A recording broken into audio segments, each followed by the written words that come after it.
Welcome to Diegesis. My name's Chad, and today I want to talk to you about everything, everywhere, all at once. So if you take a look at the title of this video, you probably will realize that I'm stretching the use of the word hidden a little bit. It's not necessarily difficult to suss out that everything everywhere all at once is talking about philosophical ideas. But what I mean by hidden meaning is that, in essence, the movie is a battle between philosophies. And the Daniels do pick a winner.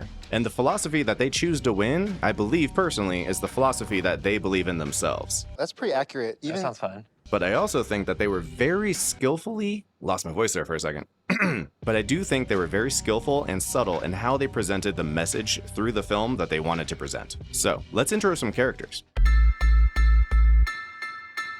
You see, I believe that the three major characters of the movie each represent a different archetypal philosophy, and the foundation for the entire story is going to be seen through the lens of our first one, Evelyn.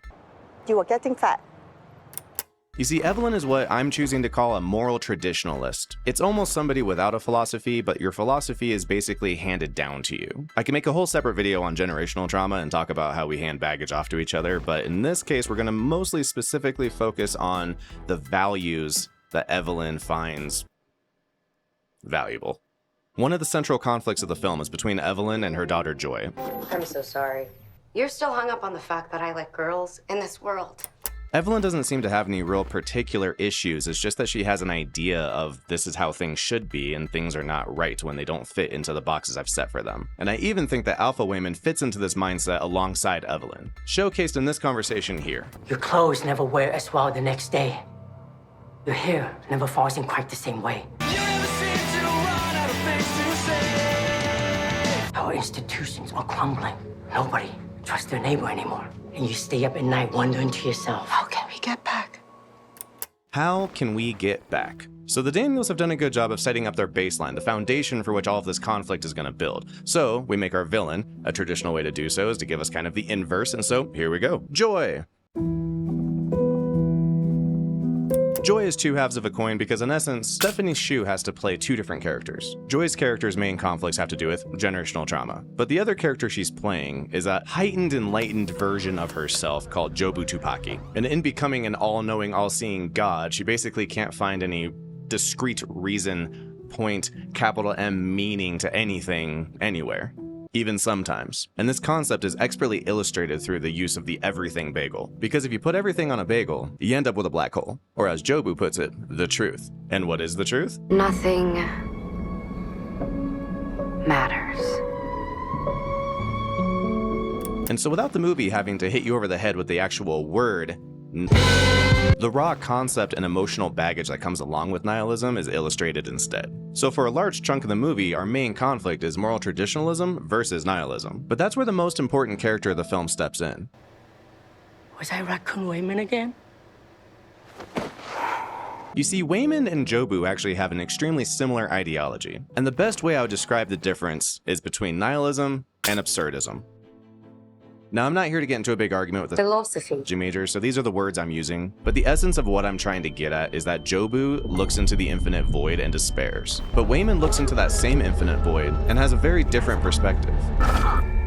Rather than being opposites like Evelyn and Jobu are, it's almost an inversion of the same idea, the same way that the everything bagel and a googly eye are basically color inverted. When Jobu pulls Evelyn into her philosophy, and Evelyn starts to see the infinite uselessness and meaninglessness of everything, and then like anyone else, despairs, she points out rightfully so that all we're doing is spinning our wheels, just doing laundry and taxes. But Wayman's counter to that point isn't that there's meaning. 如果有来生，我还是会选择和你一起报税，开心一点。 It doesn't matter that everything is meaningless. You still get to choose how you spend your time, and you can find value in the discrete time that you are allotted. So rather than two super beings who don't believe in the value of anything destroying the entire universe, Wayman single-handedly saves everyone, everywhere, all at once. Because through pulling Evelyn out of that void, Evelyn now can take what she's gained and pull Jobu out of the same void. And she makes almost the exact same argument when she says, No matter what, I still want to be here with you. I will always want to be here with you.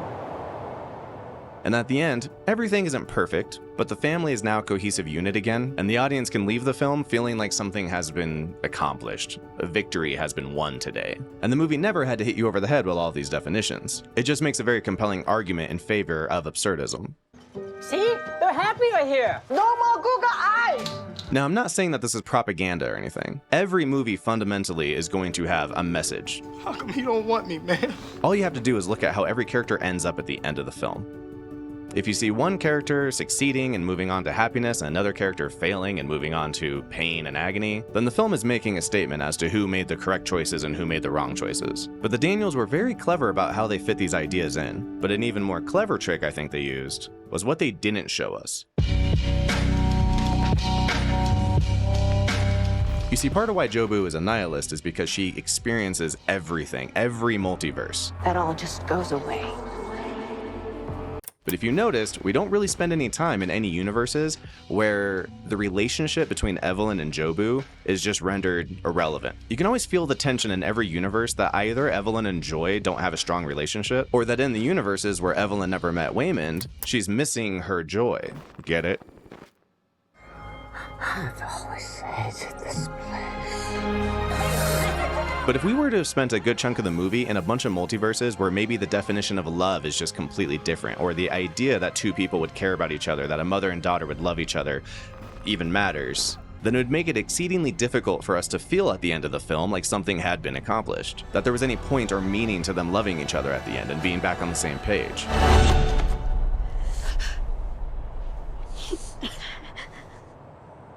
Because we'd always be like, well, okay, fine, but in the majority of universes, it doesn't even matter if you two love each other, so who cares? And if that's the way that we feel, then the movie's messaging would actually be pointing back on over to Jobu's side. Bagel!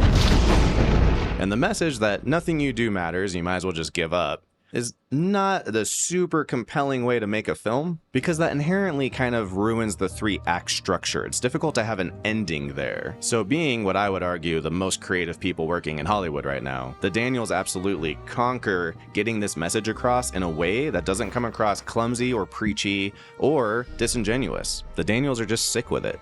So I want to get into it with you guys in the comments. Hit me up in there and let me know what you think about the philosophical breakdowns of the film, but any other aspect of it. The movie is just incredible, and I'll probably make more videos in the future talking about different aspects of it. I know that as of today, I can legitimately say that Everything Everywhere All at Once is my all-time favorite film. So that wraps it up for today's episode. I love you. Till next time.